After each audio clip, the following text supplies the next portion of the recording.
Behind the Dish is sponsored by DBAT.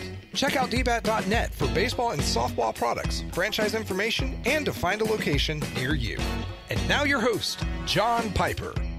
Welcome to another episode of Behind the Dish. I'm John Piper. We're broadcasting live from the 48th Annual Texas High School Baseball Coaches Association right here in Waco, Texas. I'm pleased to be joined by head coach John Carter of the Round Rock Dragons. Welcome, Coach Carter. Thank you for having me. I really appreciate it. Man, it's awesome. 2017 Baseball Coach of the Year. Not just 6A, not 5A, not 4A, but Coach of the Year in the great state of Texas in 2017. What an honor. Unbelievably honored and humbled by the experience of that, and I can't thank my team enough and the people that nominated me for that. It's just unbelievable. We were talking before we sat down, Coach. You grew up in the Round Rock area, very unusual. You played for legendary coach John Langerhans. Yes, sir. And then you became a coach there at Round Rock. You've been there 24 years, but let's take a step back. Before you started your coaching career, you were a two-sport athlete at Texas Tech, played both football and baseball. Yes, sir. I walked on in both sports. I walked on as a freshman in baseball, and I was the only freshman to travel as a bullpen catcher. And Coach Larry Hayes was our coach, and he said, "You're not going to play. Your job is to catch bullpen and be my eyes in the bullpen." And that's what I did. I did it for 2 years, and I really enjoyed it. And then I decided I wanted to try the football side, and walked on in football. Man, that's amazing. That's hard to do, really hard to do nowadays, to walk on at any Big 12 school, much less two sports. And what an experience to play both, to really start honing your coaching skills at Texas Tech. Talk a little bit about some of the lessons you learned from both the baseball and the football side. You know, nothing's easy is one of the big things I learned. You have to go out and you have to perform every day. And as a walk-on, you got even harder. The scholarship guys get first preferential, and it's understood they're scholarship guys. So you have to go out there and you have to compete every day, and you have to make yourself better. And I just was blessed to have the opportunity, and I can't thank Coach Hayes and Coach Dykes enough for letting me have those chances. Being a bullpen catcher at Texas Tech probably got pretty hot out there. Lots of Gatorade, lots of water. Absolutely. How many times were you out there, Coach Carter, when it was triple digits, maybe over 100 degrees when you had to get your work in? You know, it wasn't too bad out in Lubbock, Texas. It gets hot, but it's a dry heat, and the wind's always blowing, and so I kind of got used to it. Down in Austin, where I live now, north of Austin, it's a little bit different. But, I was obviously a lot younger than I am now. Today I wouldn't have been able to do what I did then, but hydrated well enough to get through it. And what a special opportunity to come back and join the staff at Round Rock High School. You start off, again, under legendary coach John Langerhans. Am I saying that right? Langerhans. Yes, sir. Yeah, we like to get the names right here on Behind the Dish. And you learned a lot from him, honing your craft. What are some of the things as a young coach and teacher, a lot of long days, both in the classroom and on the field. What are some of the things you learned from that coach that really helped instill some of your philosophies today? Coach Langerhans was my high school baseball coach as well. So I played for him from the time I was a freshman until I graduated. So basically everything I knew about baseball in terms of the high school level, I learned from him. And so it was an easy transition to go into the coaching side. And, my philosophy is the same as his philosophy was.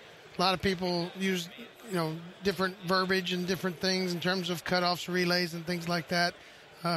We're about pitching, playing good defense, and manufacturing runs. And that's what we do. That's what we try to do. And you mentioned when you're out at Tech, you were considering on becoming an attorney like your father, U.S. Congressman John Carter. And but something changed. You want to study law, become a sports agent. When did it hit you that you want to be a teacher and a coach? Well, one, I didn't get the score I needed on the LSAT. Keeping it raw and real. That's right. That influenced it a bunch. But, I was graduating early in December, finished my degree in 4.5 years, and my offensive line coach there at Tech, Ted Umbehagen, came to me and said, "You're good at this. You need to be involved in it." He kept me on as a graduate assistant as I started working on a master's degree, and was able to help the football team for a little while as a GA. And he said, "You need to get into high school coaching." He helped me get my first job, hooked me up with John Besato over at Killeen Ellison High School, and it just took off from there. What's great about this profession, Coach Carter, is the coaches like yourself that impact the next generation, no matter what they do in life. If they become a firefighter, become an attorney, a U.S. congressman, or a coach, it's awesome to see the impact, both on the field, off the field, to really shape a young person's foundation moving forward. Absolutely. It's more than the game of baseball in our world. It's about helping people become good dads, good husbands, and good people in the community. And that's one of our big, core values at Round Rock we try to do. You were fortunate when you joined the staff, I believe just 3 years in, 1997. You were an assistant there at Round Rock, and you were part of a state championship team in 97. Take us back in time. That's about 21 years ago. Yes, sir. What that was like and how that shaped your coaching career moving forward. It was an incredible opportunity. I got to come home to my hometown.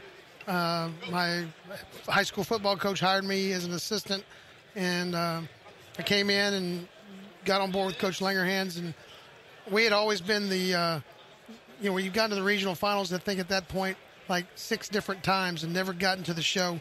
And we that year, we had a lot of rain that night. I'll never forget, we were playing at Dish Falk against Sugarland Clements. And there was rain, and it was, Sugarland Clements played before us. We played Corpus Christi Moody. And the guy at UT Dish Falk said, "I've never seen this much maroon in my life." And it was just an unbelievable, humbling experience. And then the next day we beat Lubbock Monterey to win it all. With that rain, did they have to postpone the game, or were they able to play it on schedule? We started our game I believe it started at 8:30 that evening. And then the next morning, we got all kinds of rain, and our state championship game got pushed back a whole, I think, 6 hours at some point. And so we were supposed to play at noon, and I think we ended up playing at like 5 o'clock. And like we just mentioned, there were some special players on that team to help hoist a state title. 21 years ago, I'm pretty confident there's some of those players on that team that you still stay in touch with today. Absolutely. Ryan Langerhans, Coach Langerhans' son, set a state tournament record, hit 3 triples in the semifinal game.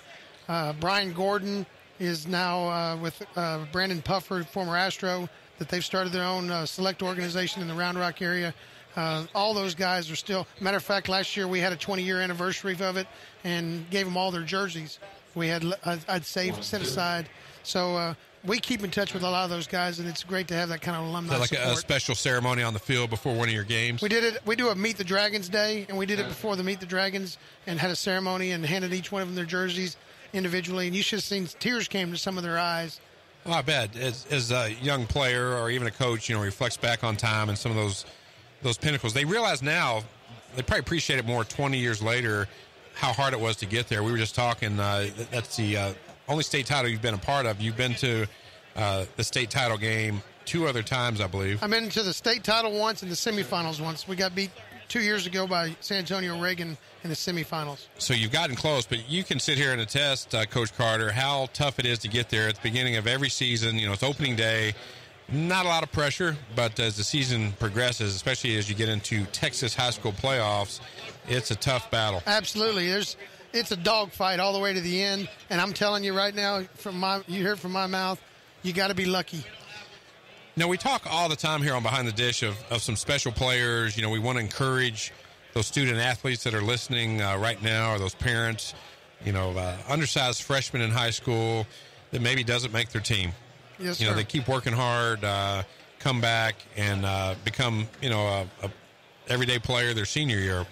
And I know over the 24 years you've been part of Round Rock, you've got several of those players that come to mind. You could share some stories, maybe a special player or two that really overcame a lot to become one of your special players there at Round Rock. Well, we've had several kids. One kid that he was a special player. His brother was Danny Peoples. He played for the Cleveland Indians, was a first-round draft pick out of Texas. Well, Nick was his youngest brother. He was the last of the People's kids. And Nick had Coke bottle glasses. He was about 5'2" when he was a freshman. Wasn't real big. He was athletic, but, he's one of those kids you look at and you say, he might be able to play. I don't know. He didn't get cut, but he was behind the 8 ball the whole time. When his senior year came around, he had moved to, I think he had played 6 different positions on our team. He'd finally settled in at third base and was going to start for us at third base. He graduated and didn't have an offer to go play anywhere. Finally, Rice talked to him, let him come down and make a visit. He was good student, obviously. Good student. Going to Rice, and he had turned into a really good player. He grew. He got contacts and really started getting after it. And Nick went to Rice, and Rice offered him a little money, more academic money than anything. And then Tommy Harmon at Texas said, "Whoa! You're in our backyard. You need to come down here to Texas." He went down to Texas and started 3 years for the University of Texas. Wow. Now he got the offer at Rice. Oh, he got the offer at Rice after his senior year. How you doing, Coach? Don't listen to anything Johnny Carter says. Come on, Danny. What's fun about this is we're broadcasting live from the 48th Annual Texas High School Coaches Association Conference, and we've got all kinds of coaches coming up, high-fiving Coach John Carter. It's great fraternity. Absolutely. Right? Best fraternity in the world. Now, let's get back to that story. That's amazing. So he didn't get any offers till after he was done playing his senior year? That's the season correct. Was already over. The season was over with. So he gets a little offer from Rice and then Texas. So Texas wasn't even on his radar at the time? He grew up a Longhorn. His brother played there. His family was big Longhorn supporters. He wanted to go there, but they weren't really looking at him.